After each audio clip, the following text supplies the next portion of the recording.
Hey everyone, welcome back to Bird Talk with Terrence Mathis. I'm William Brandon. Please make sure to subscribe to the YouTube channel Atlanta Sports Unlimited. You don't want to miss an episode, so turn on those notifications. Falcons are 0-2. T, how did you feel about yesterday's game? Well, we talked about last week some of the things we wanted to see. We wanted to eliminate the penalties whatsoever, especially the mental errors, the ones that are not physical penalties. Those are just mental penalties. We did that. We eliminated a few of those. We wanted to see some more execution, some more energy, and those things. And we've seen that.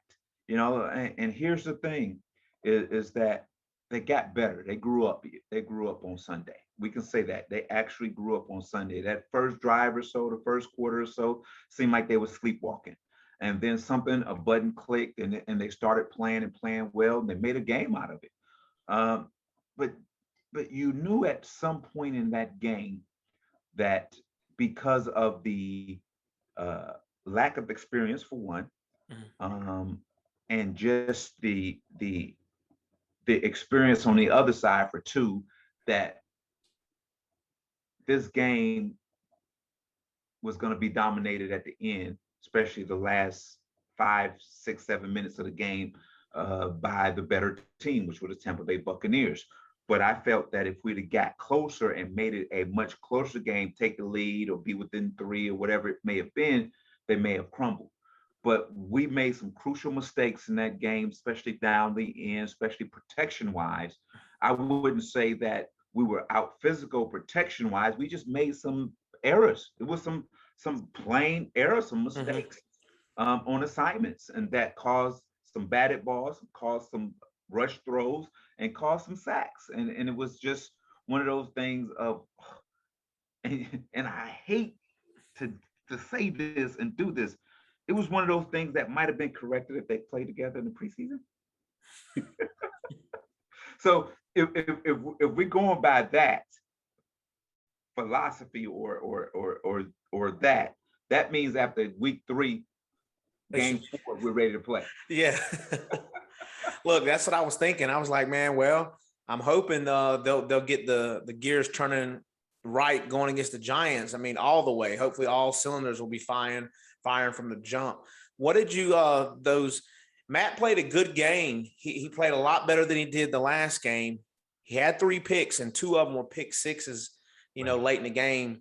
Prior to those pick sixes, though, I think a big turning point was the punter, Nizelek, that made a horrible shank punt right after the Falcons had possession. Gave them short field, and they drove down the field and scored with Godwin.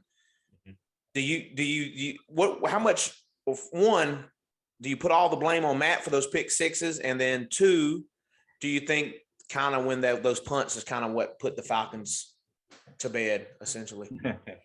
Well, I knew you was going to ask me about the punts, and I knew that, and I got a great answer for that.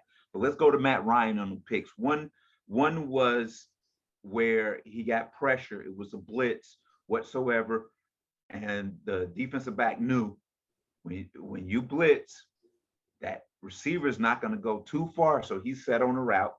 Ball was thrown a little bit inside. I don't know if Matt couldn't see the defender. He should have threw the ball outside, picked it off, pick 6.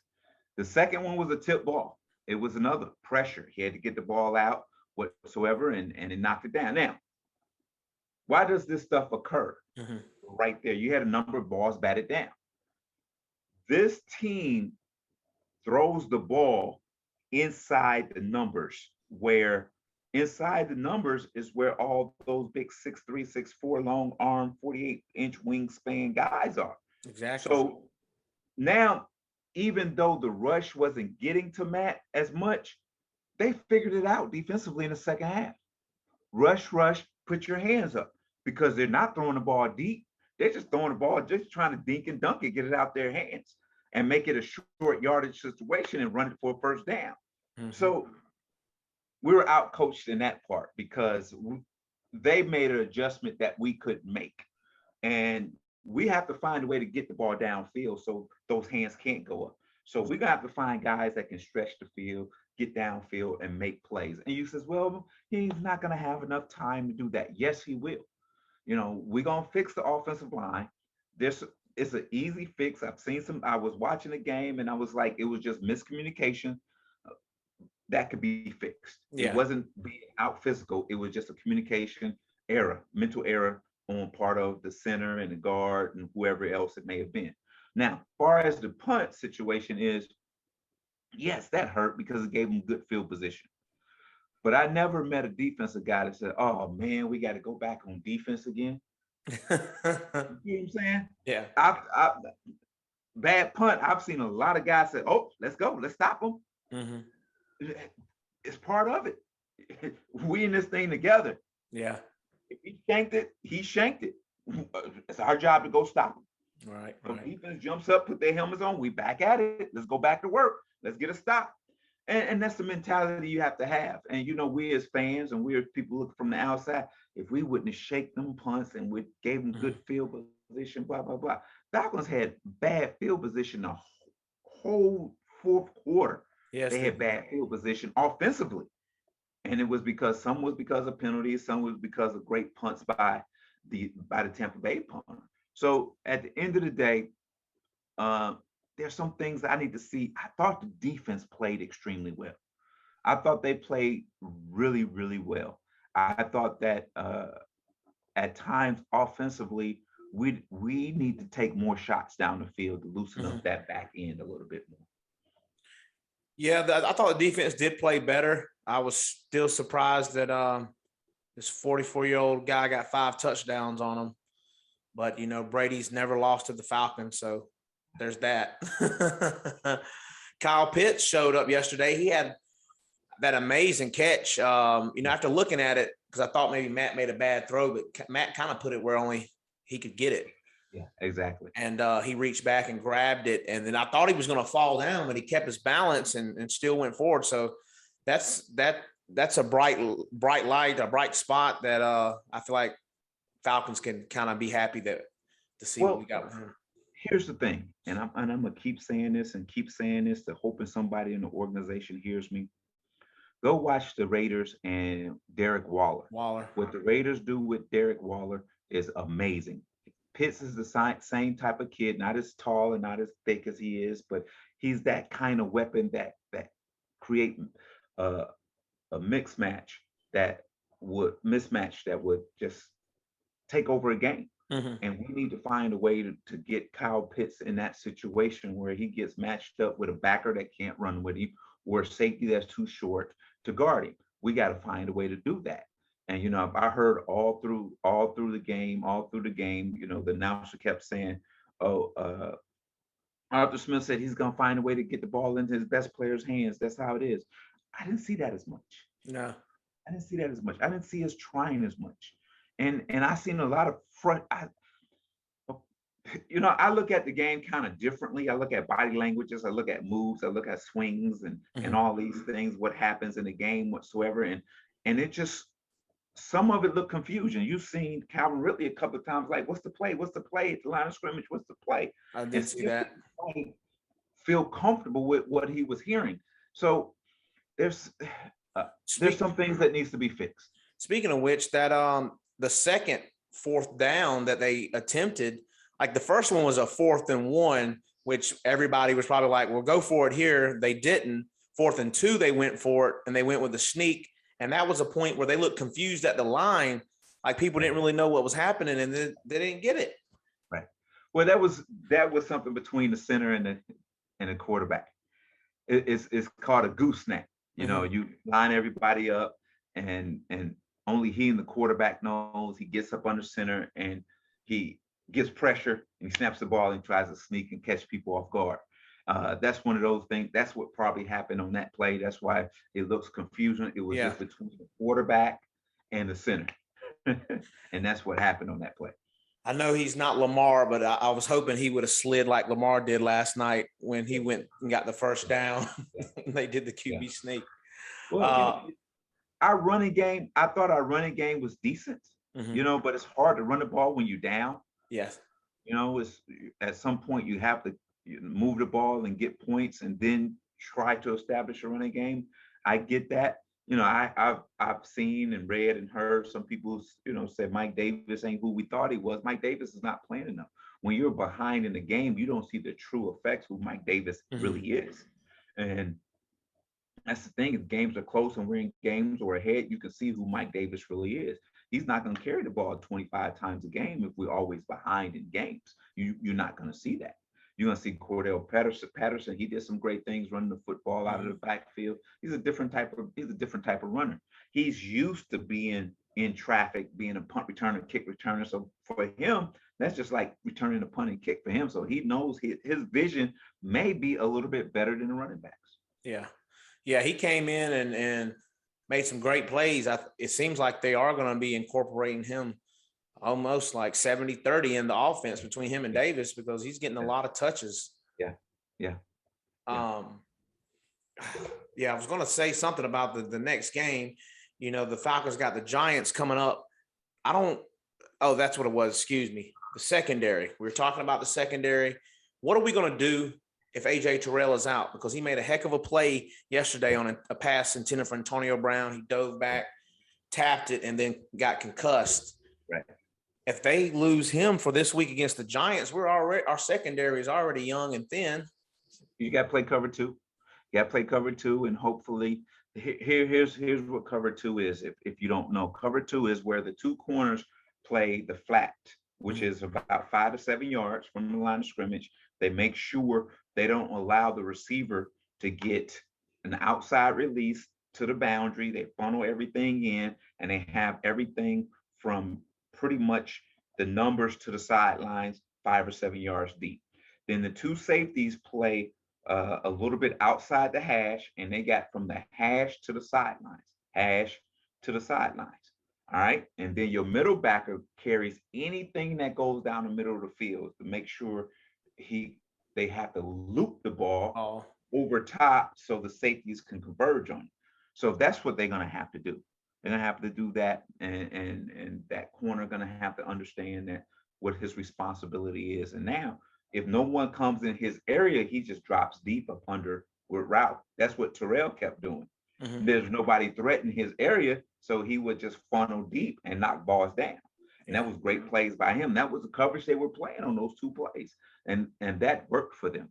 And I thought they played really, when they played cover two, I thought they played well. Early in the game, they didn't play it as well because that backer wasn't getting in the center of the field and they was exposing it. Mm-hmm. But then they finally got to play it better.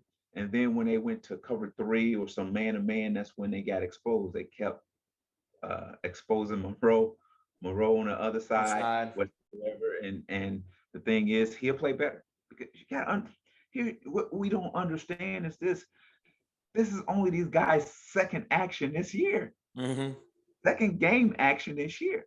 So they're gonna get better. They have to get better. And the thing is that here's a game they're about to play against the Giants, which is a winnable game.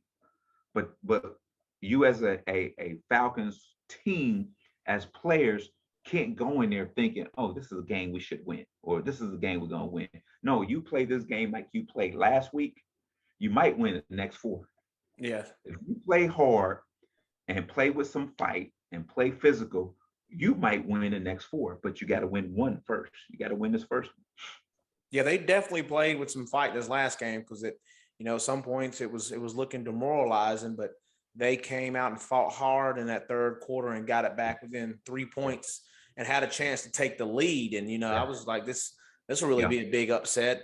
But yeah, they kept getting exposed with Mike Evans and Godwin in those areas. Yeah, they got, the thing is, our offensive line keep getting exposed every week. If you remember the last sack, I think it was when Devin White sacked Matt Ryan, he was untouched. You can see when they show it from the back, you can see that the center, the left guard, and the left tackle all went to the left and left, and then the right guard and right tackle went to the right, to the two guys to the right, and left White. And understand this, the center wasn't even covered. Yeah, I was going to say why would you go that way? I didn't understand why would you go that way. There was you got to understand now. And if I can recall, the back was to the left. Okay, Mhm. the back was to the left. So even if they had three men to the left, guess who has it? The left guard, the left tackle, and the back. Got those three. Guess who has the other three to the other side? The center, the right guard, and the right tackle. And the center went left. And the back, so you went four guys to block three, And and left the two other. guys to block three, and left one wide coming up the middle wide open, wide just free. Yeah, they were a couple of miscues just like that, where there were two people trying to block one man, like, Exactly. and you left the man free. Exactly. And that was, you've seen that a lot. And you wonder why, I know offensive line play because, as a offensive minded guy, as an offensive coordinator myself, is that I have to set plays according to where we block the blocking scheme, running game, passing game, whatsoever, because I have to know where everyone needs to be, where I can tell my quarterback where to set up on certain pass protections whatsoever, where he's protected, where he's not protected. So when I see stuff like that, it baffles me because I'm going, what protection was that?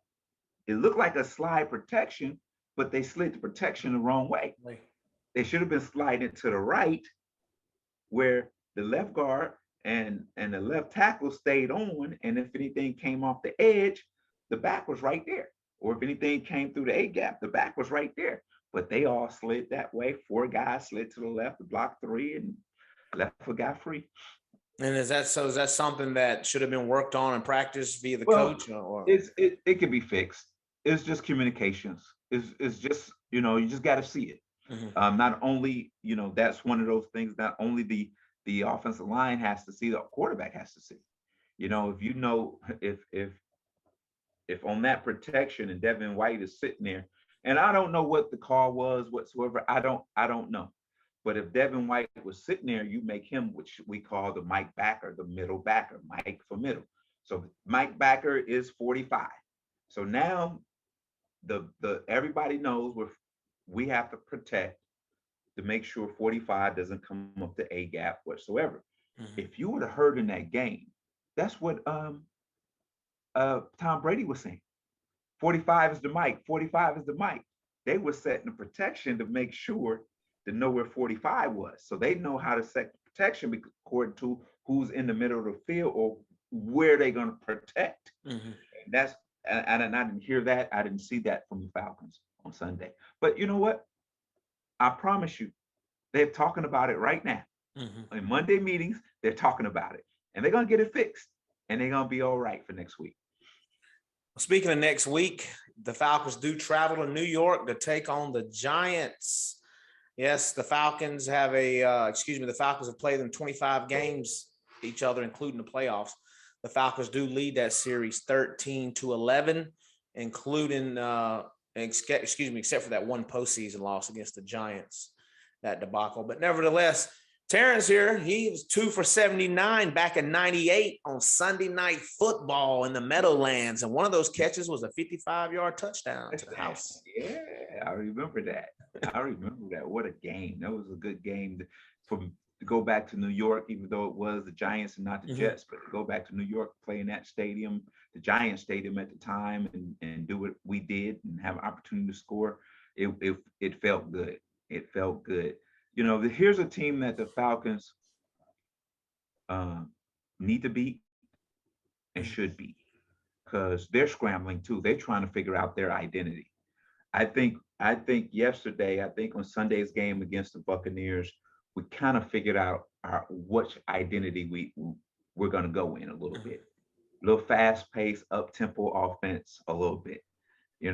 Get the ball in Cordell Patterson's hands out of the backfield. Those things like that. We've seen some empty backfield situations, and it looked good. I think that 2-3 tight end stuff that comes into play when you up and got to run the clock. That's your 4-minute offense. But what the Falcons has historically been is put the ball in the air, and it's been a quarterback offense since I've been here, since I've known it, since Steve Barkowski. It's been about the quarterback and him throwing the ball down the field and making plays. And I think that's where the Falcons have to get to and understand that's who they are. And that's they play better that way. You're going to be in games and win more games that way. You're not built for the rugged pound the ball 3-4 yards, a running play. That's not what this team is. So you got to put the ball in one of your best players' hands, which is your quarterback, and let him make decisions and let him make wise decisions because he's been doing it for a very long time. And he once was the MVP of the league. So he's done it for a very long time. So have confidence in him. That's the guy you wanted because you didn't draft the guy. Let him be Matt Ryan. Let him be Matty Ice and put the ball in the playmaker's hands. Yeah, definitely. Like yesterday, that I saw glimpses of that Matty Iceman. He was able to stay upright or have enough time, and even when he didn't, he was showing some grit and determination as he ran up the field and dove in the end zone, and he was trying. It was funny because he was moving in the pocket and running and doing that, and it looked in slow motion. And I think what he did, he put the defenders to sleep. Like, oh, is he gonna get there? But he made a remarkable play on the 2-point conversion where he did. They fooled him. That was beautiful. But you know what that did? That showed that to teammates, my quarterback will make a sacrifice to win a football game. So if you can't get up and ride on that, you shouldn't be playing at all. That's just like when Brady scrambled and slid, them players like, oh my God. Yeah. On the sideline, it was like, did he just run the ball? And they got fired up. They got like, let's just go. Our quarterback is here to play. And you got to rally around your quarterback. What's the defense got to do to keep Saquon Barkley contained in this game? You know what they do decently against the run. And you know what? It was a different Dean Pease defense than we seen in the first week. We seen them move around, create pressure whatsoever. They flew around a little bit better. The assignments was better whatsoever. They're going to keep getting better and better each week. They stay healthy. They're going to be pretty good. They're going to be really, really good. They're going to stop. Here's the thing. It's not just Barkley. It's the quarterback too. Daniel Jones can run. Yes. Yeah, he rips off 50, 60, 70-yard runs. You got to be conscious of who he is. You thinking, oh, he's a big 6'5" guy and he's a pocket passer. But once he gets past the line of scrimmage, he's a sprinter. This dude can run. So you got to account for him too. So you're going to have to rally, close up the passing lanes, make him bounce it outside. Don't give him anything. If he has a scramble, make him scramble sideline to sideline, not straight up the middle. Yeah, hopefully they can contain him because, he can run flat out. And then how they did with Jalen Hurts week 1 with his mobility didn't turn out so well. And so, I hope the Falcons can contain Daniel Jones somewhat because, I think they can. And they have some playmakers offensively. They should have won the game on Sunday. He had a drop touchdown pass whatsoever. So they have, they have the ability to make plays. So don't think they don't, and I think that, you lick your wounds from this Monday meeting, you lick your wounds, you have Tuesday off to pout all you want. But on Wednesday, hey, it's over. When do they it's close? It's New York. When will they go? Like Thursday, Friday? No, they'll leave Saturday. Okay. They'll leave Saturday. Okay. Yeah, they'll leave Saturdays, get there, spend meetings, spend the night, wake up, have breakfast, maybe chapel, go over to the stadium, get ready to play. And here's the thing about the Giants, the same as the Bucs. The Bucs, they opened the season up on Thursday night. Their next opponent was the Falcons. Well, New York Giants just played last Thursday against the Skins. Their next opponent is us. So they've had all this time to prepare. And they're also 0-2. And they're putting Eli in the Giants Hall of Fame that day. So the Falcons going to have the odds stacked against them. Well, you know what? That's one of those things where you use as a motivator. Let's spoil Eli's day. Let's spoil Eli. Let's spoil this celebration. That's something else that motivates you to go out and play.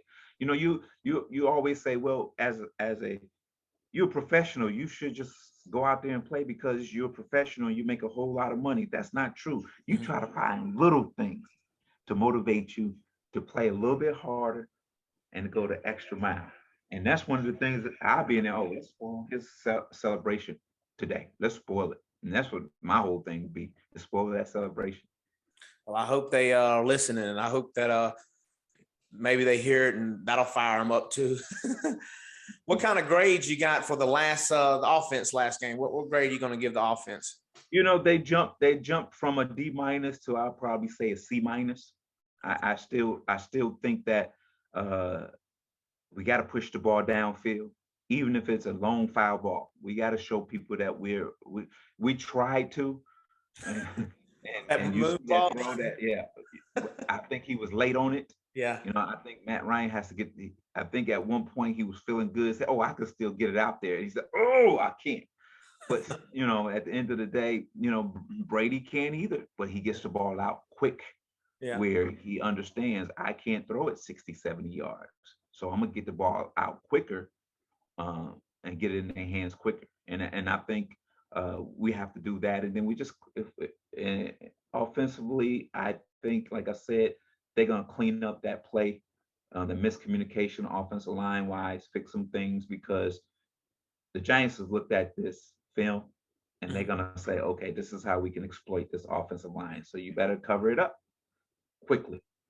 Defensively, I thought it was a B effort. You know, yes, they gave up some touchdowns early, but it's the Tampa Bay Buccaneers. You know, who are you gonna stop? They got too many weapons.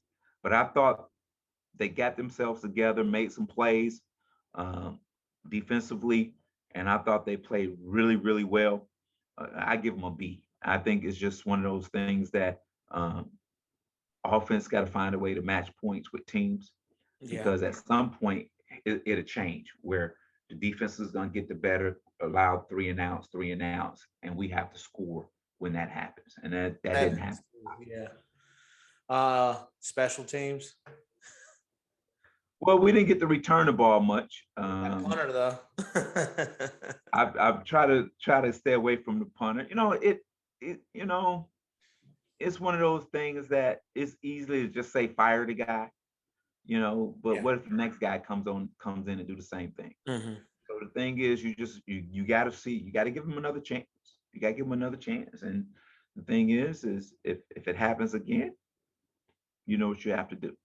But I don't think, you know, 2 punts caused us to lose that ball game. There was other factors in the game, but it was part of it, but there was other factors too. So what grade you gonna give them? The special teams. The special teams, you know, special teams probably get a D. They get a D. I can't flunk them. They get a D. All right, what you got for us? Here's the thing, and this is just not just for the Falcons, it's for all of us. You know, humble yourselves in anything that you do, because if you don't, you will be humbled. So, you know, you go out and do everything, the best effort that you can. Be who you. Here's the thing: be who you are. Don't be something else. You know, it's who you are. God made you the way He wanted you to be made. You're perfectly made in His eyes. So just go out and be you, and don't be anybody else. Because if you be you, you'll be blessed more than anybody else. All right, everybody, y'all make sure to tune in every Tuesday right after the game, so you can find out what Terrence has to say about the Falcons, and hopefully we got a win coming up. Hopefully we can talk about a win here soon. Yeah. Y'all have a good day. Come with some questions. Bye, everybody. Peace.